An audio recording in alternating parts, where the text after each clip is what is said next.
What's up, guys? Welcome back to another edition of 101 Sports and Cards. Always, I'm Nathan Holloway, and with me, Jared Dresch. What's up? We're going to start in the NFL. We're going to recap Week 18, then go into some coach firings, and then we're going to give our playoff predictions. So, starting off Week 18 recap, the Steelers beat the Ravens 17-10. They clinched a playoff spot with the Jags loss, which I'll get to in a little bit. Najee had 112 yards and a touchdown. The Texans beat the Colts 23-19 to win the AFC South after the Jaguars' loss. C.J. Stroud had 264 yards and 2 touchdowns. Nico Collins, 195 yards and a touchdown. Jonathan Taylor was the only bright spot for the Colts, 188 yards and a touchdown. Great season for the Colts, though. Yeah, I mean, they lost their starting quarterback in Anthony Richardson. And nobody even thought they'd be close to making the playoffs. And they fell just a game short. The Packers beat the Bears 17-9 to clinch the playoff spot. Jordan Love had 316 yards and 2 touchdowns. He was the NFC Offensive Player of the Week again. Chiefs beat the Chargers 13-12 in what was a god-awful game. Blaine Gabbert, 154 yards and an interception for the Chiefs. Easton Stick had 258 yards for the Chargers. I don't think a touchdown was scored in this game. Although there'd have to be since it was... I don't know. I don't watch it. The Buccaneers shut out the Panthers 9-0 to clinch the NFC South. Baker had 137 yards. That was about it. The Panthers went the whole month of December and the first week of January without scoring a point. The Panthers also became the first team to not have a fourth quarter lead at any point in the fourth quarter because their 2 wins came on game-winning field goals with 0 seconds. That's just amazing. It's amazingly bad.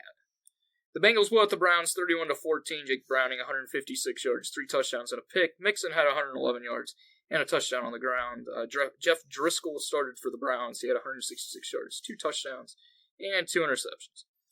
The Lions eliminated the Vikings with a 30-20 win. Jared Goff, 320 yards and 2 touchdowns. Amon-Ra St. Brown had 144 yards and a touchdown. Of course, the big story for the Lions is the health of Sam Laporta, who's not expected to play in the first round. Nick Mullins had 396 yards, 2 touchdowns, and 2 picks, and Justin Jefferson had 192 yards and a touchdown to reach over 1,000 receiving yards once again. The Jets beat the Patriots 17-3 and possibly Bill Belichick's last game in New England. Of course, they haven't decided anything yet. Brees Hall had 178 yards and a touchdown. The Saints beat the Falcons 48-17. Derek Carr, 264 yards and 4 touchdowns. Desmond Ridder had 291 yards, 2 touchdowns, and a pick. Bijan had 103 receiving yards and a touchdown. Of course, there was some... Arthur Smith wasn't too happy at the end of the game with the Saints scoring a touchdown, but who cares? Because, as you'll figure out later, Arthur Smith got fired, which he deserved, because he's a terrible coach. The Titans eliminated the Jaguars with a 28-20 win. It could be Derrick Henry's last game in Tennessee. He had 153 yards and a touchdown, won the AFC rushing title. Tannehill had 168 yards, 2 touchdowns, and a pick. Trevor Lawrence, 280 yards, 2 touchdowns, and 2 interceptions. Seahawks rallied to beat the Cardinals 21-20. Geno had 189 yards and 2 touchdowns. Kyler Murray, 262 yards and a touchdown. James Conner ended a great season for him, 150 yards and a touchdown. The Raiders beat the Broncos 27-14. Aiden O'Connell, 244 yards and 2 touchdowns. Amir White started in place of Josh Jacobs. He had 112 yards. Stidham, the Broncos had 272 yards, a touchdown, and a pick. Let's just hope he's not their quarterback next year. The Giants dominated the Eagles 27-10 as Jalen Hurts and A.J. Brown both got banged up in the game.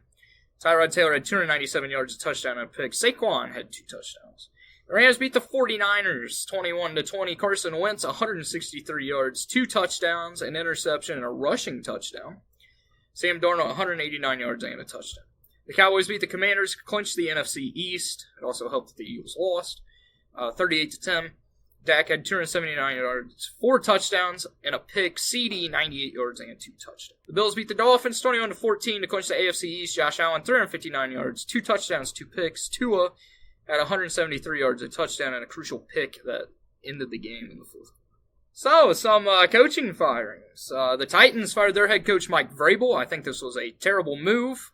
I'm not even going to ask you what you think. I don't know who it is. Exactly.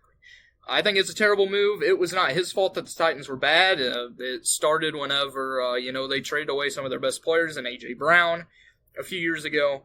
And they just let the quarterback not have any weapons. And the reason that they started Ryan Tannehill in the beginning of the season instead of Will Levis. The Seahawks got rid of Pete Carroll. I'm not going to say fire because he's no longer going to be their head coach. He's going to move up and be something else in their organization. So he's not getting fired, really. No. He's just kind of getting promoted. Yeah. The Commanders fired Ron Rivera. He was the second coach to get fired. It's about time. He's not that good of a coach, and the Commanders under new ownership, they're going to have a lot to think about because I do not believe Sam Howell is the future quarterback of that team because he's bad. 1 week he can throw for 500 yards and 5 touchdowns. The next week he can throw for 20 yards and 20 interceptions. Yeah. I mean, it's either or. He might be one of the most inconsistent QBs I've ever seen. And the biggest thing, the first head coach to be fired after the season was Arthur Smith by the Falcons. This is what's going to happen whenever you take Bijan and Kyle Pitts and Drake London in back-to-back-to-back drafts and you don't use them. And you also can't figure out who your starting quarterback is going to be. Is it either going to be Desmond Ridder, who was trash all year, or Taylor Heineke, who is okay? But either way, Arthur Smith's he's a terrible coach and he should not be a coach anywhere. So we're going to go into our playoff preview. I already filled out a bracket. I'm just going on the fly. Yeah. A thing for you. Me. Since you don't know this, if you pick a lower seed, they do reseed in the second round. Oh. So when do they start doing that? Forever. Oh, really? So we're going to start in the AFC wildcard, Browns or Texans. I'm going to go with the Browns. I'm also going to go with the Browns. I think the Browns' defense is going to make CJ fold. And Joe Flacco and David Njoku. The Browns are just a better team. Yeah. The Dolphins and the Chiefs, this game will be played in 0-degree weather, possibly down to -9. It is Saturday night. And it's on Peacock. Yeah, which is stupid, but I'm not going to get into that. I'm going to go with the Chiefs, unfortunately. I just don't think the Dolphins can play in that weather. I'm going to go with the Dolphins. This is tough because I don't like them playing in -degree weather, but I haven't seen anything from the Chiefs that has said anything good about them. The Dolphins, they've been off and on, but I'm going to go with Miami. The Steelers and the Bills. Bills destroy them. Yes, it's going to be. So I guess we'll just stay with the AFC. So we will both now I will have the Dolphins and the Ravens, no matter what. The Ravens are winning. And then you would have the Browns of the Ravens. I'm going to go. I have the Bills and the Browns. I have the Browns winning. You would have the Bills and the Chiefs. Bills. Bills get the best of Mahomes again. So maybe. So I have Ravens and Browns in the conference championship game, and I'm going with an upset. The Cleveland Browns are going to the Super Bowl. They have the best defense in the league. If Joe Flacco can just play decent, then they're the best team. Because the Browns already beat the Ravens once this year. They beat the 49ers this year without a quarterback. Because I think DTR started that game. They're dangerous. And then, who do you have in the Super Bowl? I have the Bills. The Bills are the most dangerous team. I would not want to play them. I would, because Josh Allen is a turnover machine. The NFC, the first game we're going to start with is the Eagles and the Buccaneers. The Eagles have been absolutely trash. Buccaneers. I'm also going with the Buccaneers. The Eagles are terrible. I don't know what happened. They started off 10-1. They've won one game since. The Rams and the Lions. Matthew Stafford returns to Detroit. I'm going L.A.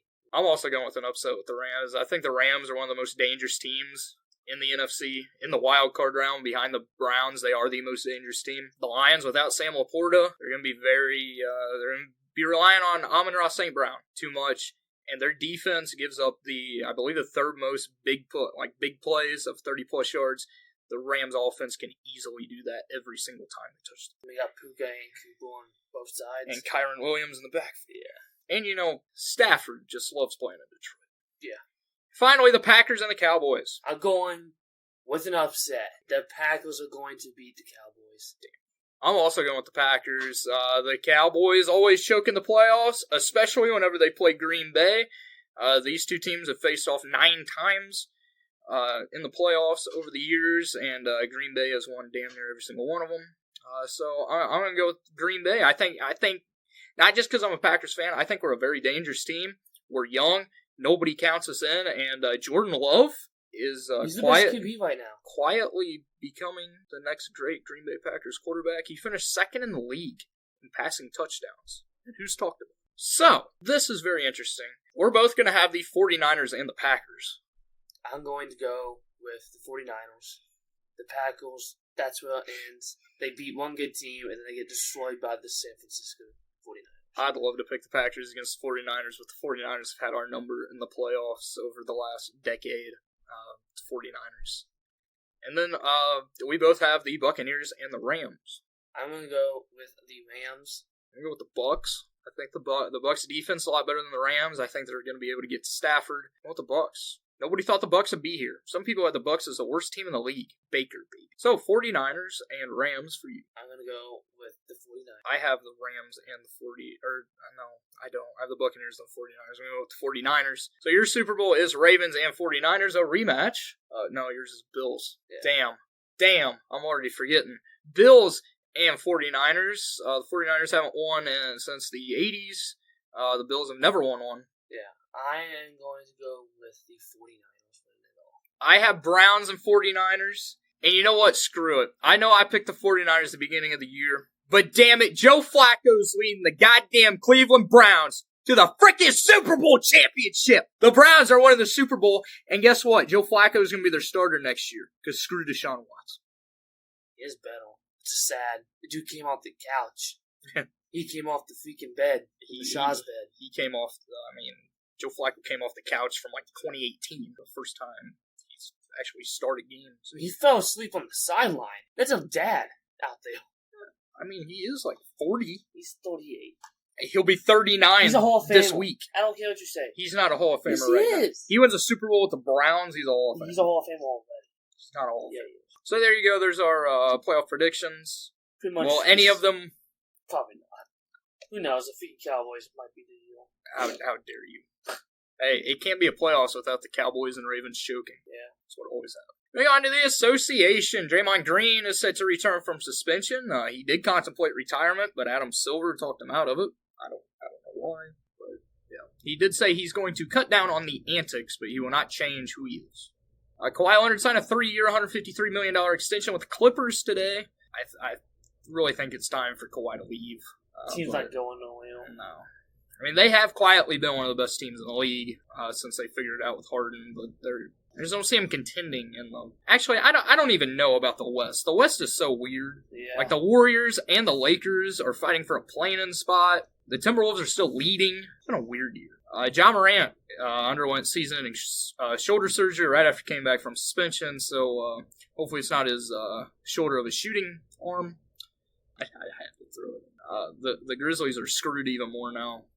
They were already I believe they're the third worst team in the West. So, Tyrese Halliburton is out multiple weeks with a hamstring injury. He's very lucky. It was not something worse. If you watch the play, you know what I'm talking about. Yeah, it looked like it was ACL almost. That's what I thought it was. The Heat signed Eric Spoelstra to an 8-year, $120 million extension. That is the most guaranteed money to any coach. And the Heat, they're such a great organization because Eric Spoelstra currently is him and his wife are getting divorced. So the divorce went final yesterday, and that's when they gave him the contract. Okay, man, you need some money? Would also allows her to not take everything. Yeah. So respect the Heat. The Celtics have opened up a 3.5 game lead on the Bucks, and the Timberwolves lead the Nuggets by a game and the Thunder by a 1.5 games in the West. Of course, the trade deadline is a little less than a month away. We'll give our trade predictions over the next few weeks leading up to the deadline. I plan on going through 5 players a week, starting next week, if I remember. Going on to the MLB, the Cubs signed Shota Imanaga. He's a reliever from Japan. I know nothing about him. Frankly, I don't care. Cubs fans are just happy they finally did something. That's a fact. The Dodgers signed Teoscar Hernandez to a 1-year, I believe, $23 million deal. I like this move for the Dodgers. Teoscar's still a solid. The Mariners acquired Mitch Haniger and Anthony Desclafani from the Giants for Robbie Ray.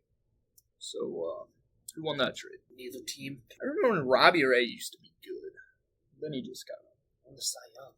Yeah, and then he just fell off. Moving on to college football, Michigan dominated Washington in the championship game. Blake Corum had 134 yards and 2 touchdowns. Donovan Edwards, 104 yards and 2 touchdowns. J.J. McCarthy only had 140 yards. He didn't really have to do much. Penix had 255 yards, a touchdown, and 2 interceptions. So, good for Michigan. Honestly, it wasn't that bad of a game, although the final score ended up being lopsided. It wasn't that bad of a game. I honestly thought Penix was going to try and lead a comeback. I thought he was going to lead a comeback, and then it just didn't happen. I mean, Rome didn't show up. I mean, both teams. What Penix has gone through with 2 ACL surgeries, transferring, it was a great year, and then Michigan just silencing all the haters. Of course, who knows what John Harbaugh is going to be doing. He said he's going to enjoy the championship, and we'll figure it out. One coach we do know what he's going to do, Nick Saban announced his retirement today. So congratulations to the best college football coach ever. One of the best coaches ever in all sports. It's a perfect time to retire. As Mike Greenberg, Greeny from ESPN, put on the SportsCenter post, that it's a perfect time to retire because of all the just bull crap that's happening in college sports. Not just college football, but college sports right now. I'd retire too. All right, to college basketball, there were a lot of upsets last week. When's 09? Providence got upset by Seton Hall. Number 16, Clemson got upset by Miami. Number 1, Purdue took down number 9, Illinois, 83-78 last week. Of course, Illinois is without their best player in Terrence Shannon Jr. He got arrested in Kansas, and he has Illinois suspended him because he did post bail, so he's out of jail. So they need it. Seton Hall upset both Providence and number 7, Marquette. 8 UNC took down number 16, Clemson, 65-55. Providence was number 23. They got upset by Seton Hall. They got upset again by Creighton. 19, James Madison. Their undefeated run's over. They suffered their first loss of the season to Southern Miss. Number 5, Tennessee rolled all over 22. Ole Miss 90-64. Number 17, FAU got upset again, this time by Charlotte. Texas Tech upset number 20, Texas. Utah State upset number 13, Colorado. And number 12, BYU got upset by Cincinnati. That was just before the new rankings came out. So the new rankings that came out Tuesday, number 1 is Purdue, number 2 is Houston, number 3 is Kansas, number 4 is UConn, number 5 is Tennessee. This is all going to change because last night, Tuesday night, number 2 Houston suffered their first loss of the season to Iowa State. Number 1, Purdue got upset by Nebraska. The first time Nebraska has beat a top 10 team since like the 60s. Number 14, Baylor took down number 18, BYU, 81-72. And Colorado State, who was ranked 17th, they got upset last week. They got upset again this week, this time to Boise State. So there are 2 games to watch in the upcoming week. Number 9, Oklahoma, and number 3, Kansas is Saturday.